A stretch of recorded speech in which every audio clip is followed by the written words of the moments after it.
Hello and welcome to another week of writing and publishing as an indie. This week things are going to be slightly different as there won't be too much writing, but the task will mostly revolve around publishing and dealing with the daily challenges of being an author. Unfortunately, I don't have much footage to match the day, so I hope you'll enjoy this more free-flow video. Monday was the day we were returning from Dublin and I didn't really do a lot of work. The only things that were publishing related were some research I did while in the airport lounge.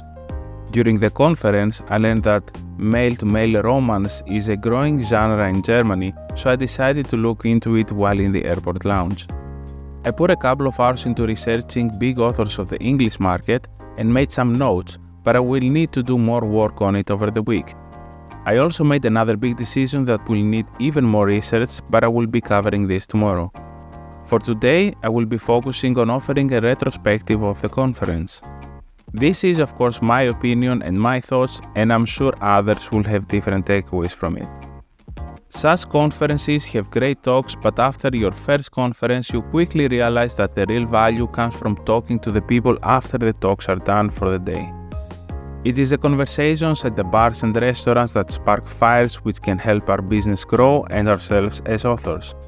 The conference for me was a big realization for the nature of burnout, and I understood that I was inching close to it because I was not as happy as I used to be while writing.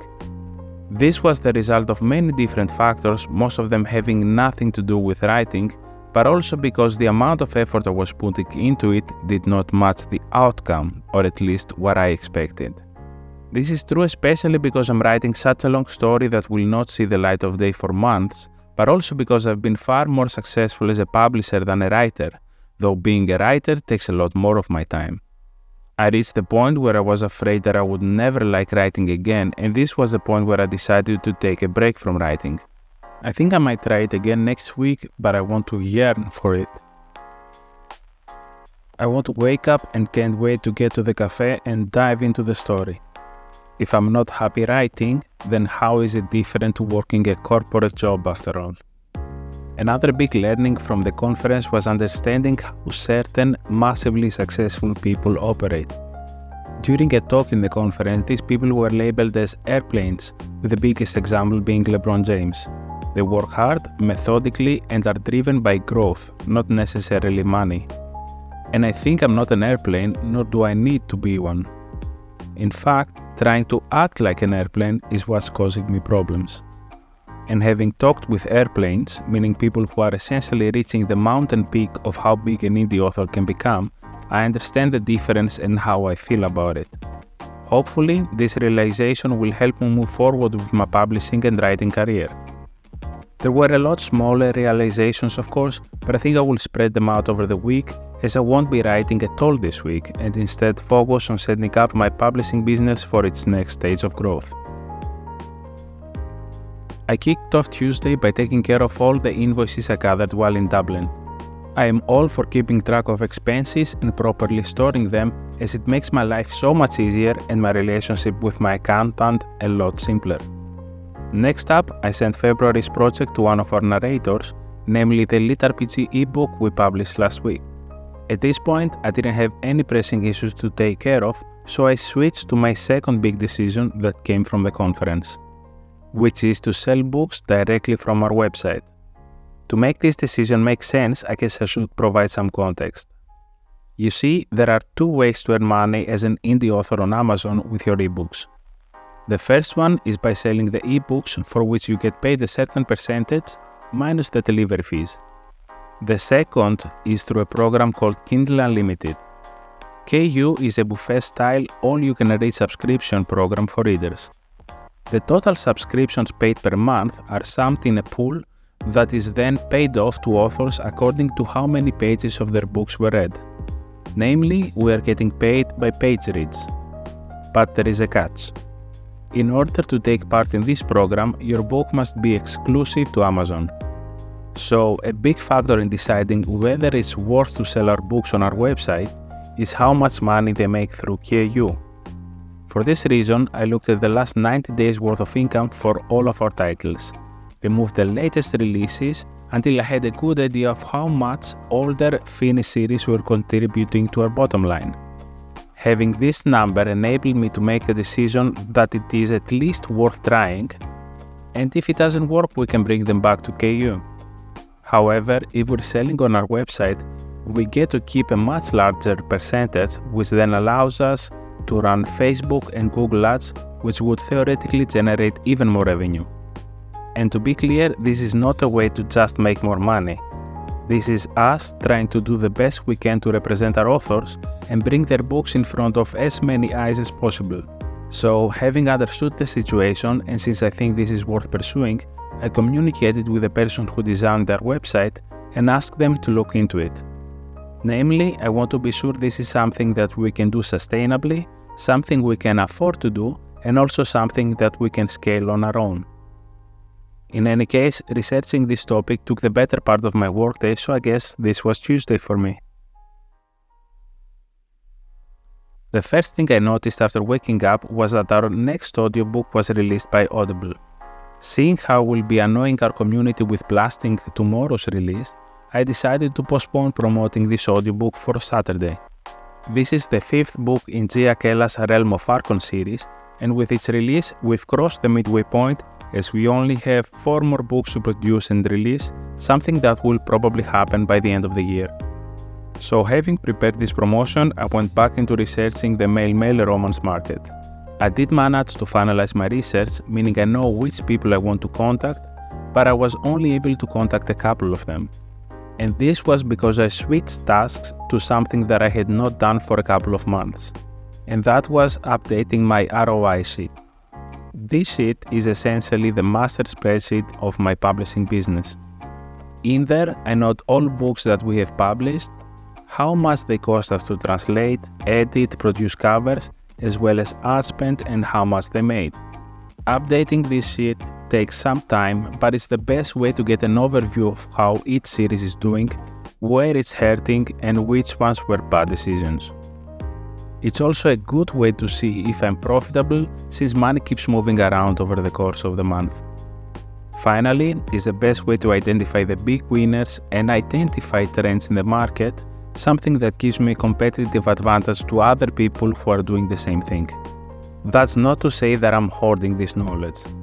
On the contrary, I was part of a panel about translations and audiobooks in last week's conference in Dublin, and I did my best to offer as much distilled information as I could, as well as honestly respond to questions. I truly believe the market can handle everyone who wants to make an effort and plot their own path, so there is no reason to withhold knowledge. At the same time though, there is a certain advantage into being the first one to understand things and discover market trends and gaps. Anyway, this was my Wednesday, more or less, analyzing the market and where I'm standing in it before going to a friend's place to play D&D. Today is double release day. First off, we have the continuation of Marion Waba's Letters to Dominic series. This is a romance release for this week, and the second is in the lit RPG genre. The 10th book in Eclair's Leveling Up the World series just came out today, officially making it our longest series to date. Again, we needed to split the book into 2 parts, with book 11 already uploaded and coming out next week. It's so wonderful that we are able to bring such long series in the hands of German readers, because long books had been a big no-no for us in the past. Checking my emails, I saw that our oldest translator came back with the translation of the first book in the new series. After paying his invoice, I sent him the second book in the series along with the contract. Then I sent the book to our editor and beta readers to prepare it for release, hopefully in a few weeks. I also got some responses from people I've contacted in order to get the rights to their book series. These are mostly paranormal romance and male romance titles, so I'm happy to see some movement there, since making an honest effort to get more romance titles was one of my goals for this year. What's more, the author of our most recent romance series was quite happy with the work we did with her debut in Germany, that she recommended us to 2 other author friends of hers. One of the authors had some questions on the process, and I was more than happy to explain how we work. Hopefully, these interactions will eventually bear fruits, and we will be able to work together and bring even more cool titles in the hands of German readers. I also took a look at the Facebook ads we got running that are doing such a great job at promoting our Shift a Romance release and tried to scale them by doubling the ad spend. I hope that this will push the book even higher. Lastly, one of our cover designers came back with a final draft of a cover she's been preparing for a series we will be releasing later this year. I already love the work she has done and I can't wait to see the final result after she's done with coloring and detailing. And that was pretty much all I did for Thursday before going to the gym and then turning into a couch potato and playing Nintendo. I feel like Friday was one of the most productive days of my week. I recently started using Google Tasks to keep track of the things I need to do, and I managed to erase quite a few things from my list. The most pressing of which was preparing the scripts of these videos. In other words, I wrote the script of last week's and this week's video today. It is important to not take too much time before I prepare, as I tend to forget things, and this makes it harder because I need to constantly look at my email inbox to remember what I did. What's more, I communicated with a few authors and literary agents, booking online appointments to discuss the possibility of acquiring German rights to books we might be interested in translating. Additionally, I gave a deadline to the person who's been creating our short-form video content from our long-form videos. So far, we've been working through a freelancer services website, but now that we decided to work outside of it, things kind of fell apart. They invoiced me, I paid them, and now they're ghosting me. So I sent them a deadline after which I will be reporting them to PayPal and Fiverr. I feel they have ample time to respond, and ultimately I do not have time to deal with whatever they come back to me as an excuse.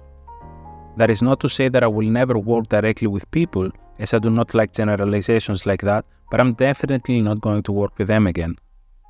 I also moved a bit forward with my plan for direct sales through our website, though I'm still waiting for a quote from our web developer. Then I spent the remainder of my day contacting all of the male romance authors I noted, making sure that I cross this item completely off my list. Only once I am sure I have acquired the rights to some good titles and series will I go through the process of setting up the male romance imprint, the same way I did with the sci-fi imprint. Oh, and I was also happy to see that scaling our Facebook ads worked, as our Shift release reached number 95 in the whole of Germany. And this was pretty much it for me for this week. I might try to do a few small tasks over the weekend just to completely empty my to-do list. Perhaps we might even go back to our regular schedule of writing every day next week. But that's a decision for future Dimi to make. Thank you for joining, and I hope to see you all next week. Okay, bye!